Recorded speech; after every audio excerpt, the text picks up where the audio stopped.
For our Pay Forward project, we were tasked with creating a float to commemorate the 150th anniversary of Santa Clara High School. We contributed 70 hours to the project from late August to early October, from creating the design to fully building the float. We came across various road bumps from the beginning to the end of our project.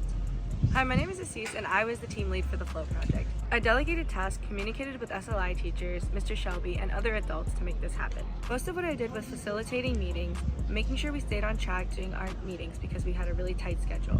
I was also coordinating with a lot of adults to make sure we could have time to work on campus. For example, we only had one day to build the base of our float on campus, so I needed to make sure I was in constant communication with Ms. Freeman and Mr. Shelby to make sure we were allowed to be here. My name is Nadine, and I served as the team's journal lead. I was in charge of making sure the journal is up to date, providing detailed meeting summaries, taking pictures at every meeting, and providing daily tasks and goals. In addition, I reminded team members to do their daily reflections, which was often. The most difficult part for me was keeping the journal up to date and communicating with my team members when I got COVID in the middle of the project. I was also in student council, which meant that I had to work on the homecoming float simultaneously. I learned the importance of time management and collaborative communication, which allowed me to continue working on the project and recover quickly just in time for construction. Hi, I'm Apollo and I'm the engineering lead. The hardest part of our project by far was designing and cutting out the physical logo. After scaling our logo to the float, we separately cut out each part of the logo to make it fit.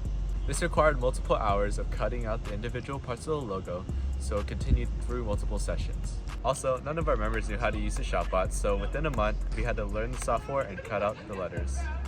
Hi, I'm Nina and I was the assembly lead. My role was to lead all team meetings pertaining to assembling and building the float, working on the design and the assembly. Generally, I was in charge of cutting out the wood and using the vinyl cutter to cut out the letters. I'm Jared and I was the construction lead, and I found that our biggest problem was moving materials to and from the various sites that we were working from. And basically with managing a lot of the materials, we were also uncertain about which wood we needed for the ShopBot and for our actual float. So it was a big hassle moving a lot of 4x8 pieces of wood from my house to the actual school, and just keeping track of everything and what we were using each plank for.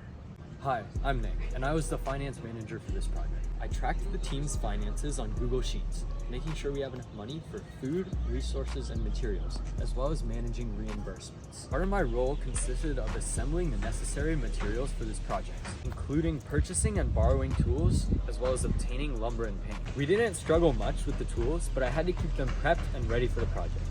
The tight deadline for the float allowed us to work quickly and efficiently, allowing us to grow our leadership skills individually and as a team.